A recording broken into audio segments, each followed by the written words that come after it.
part of the reason that's happening is actually the fault of the Liberal National Party, because just very quickly, during the period 2012 to 2015, yes, there might have been public servants who lost their jobs. Well, let's just take it now from a standpoint of, Mr. and Mrs. Smith are living in the suburbs and their family. What happened on crime? Well, because we It went took down, on the bikie laws, we reduced crime by 15 to 20%. It's gone up since. We kicked the bikies out of the state. So what's happening now? Well, we saw an execution, an alleged execution of a bikie in the last 4 days on the Gold Coast. Okay? And the police, by the way, one of the police spokesmen said, the public didn't need to be concerned. Well, what if you were caught in the crossfire? What if your partner, kids and your there's kid, a bullet in your front was door? a bullet, or there's a bullet through the windscreen of your car? That's a ridiculous statement. The police would have been answering to me if that had happened on my watch. So let's look at another one. What about the public hospitals? Well, when we took office, there was all this ambulance ramping. We ended that. It had stopped. The emergency departments performed better than any in the nation. The surgical wait times were reduced. We did all that, and yet they made cuts to health. Well, it's not people in business know this. It's the outcome. It is not about the money you spent. It's the result you get. If you have Bill and Tom and Sally and Fred, and Fred's not working really very hard, and you don't need him, and you get rid of Fred, the performance of the team in business, business people would get often goes up, might go up 15 to 20% down when you're down a person if you've got a dysfunctional member of the team, or if you don't have the right processes, the right systems, the right technology, or the right leadership. So, that's what we did on that front. So the thing was, just going back to finish the point, the LNP should have been arguing for the last 5 to 6 years about the good things they did and actually defending against the criticisms of the Labor Party. Because they haven't, well, the history then gets written. So the history now is bad things happened, and that's why it continues to work as a political strategy. It's desperate, but it works. You've got to think, otherwise they wouldn't do it. What do you think about it? Is it water off the duck's back? I don't give a damn. Yeah. It doesn't bother. But I hope the LNP can Just put a capital. they can move. They can sort of not rise above it. It's sort of it's nothing. Look, they should be proud of what they've done is the thing, and they should have defended it. But I hope that they can sort of get around this in terms of the campaign. How do we get out of this kind of society though, where and I'll use the border closures as an example, you can feel and tell it's more political than fact-based, but we end up in this kind of back and forth where it feels like the kind of elected are just pandering to the public in a way to be like, look at me, I'm handing out candy so everyone's happy so I get voted in again. And then when you look back on historically what was changed, you realise there wasn't a whole lot done. But it's very kind of easy then to kind of keep everyone aloof and where they are, if that makes sense. I think it comes back to, again, about people being informed and really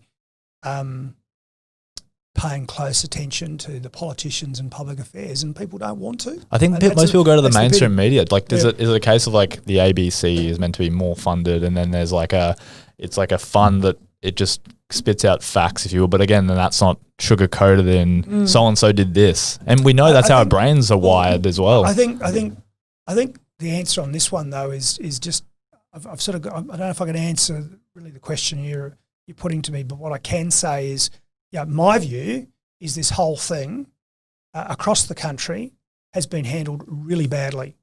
Now, I'm again in the minority, like the drug thing. Yeah. Like all these people, the polling says that everyone thinks all these premiers and the Prime Minister are doing a great job. I don't agree. How would you improve it? Well, let's just go back a step. Why do I say that they've done a bad job? They've done a bad job, firstly, because if we go back to January, I was sitting on the beach up on the Sunshine Coast, up at Alex Headlands, and it was barely it would have been barely New Year's Day, and I was reading about this thing called coronavirus. I heard about it then. And I remember in February, I was going to a big Chinese New Year event, and by that stage, we knew a whole lot more about it. And I literally rang the organiser and said, "Are you still running this?" "Oh, why is that, Campbell?" says the organiser. Well, I said, "Because this virus is really, really bad, and you might have people coming back from mainland China." "Oh, of course. Why would we cancel it?" So I went ahead. But even then, I guess what I'm saying is I'm not trying to be the smartest guy in the room. It was there. Everyone knew it was bad. We saw on the TV in February, we saw the lockdown in Wuhan. We didn't want to believe it. Yeah, exactly. Now you're getting on it. It's called denial.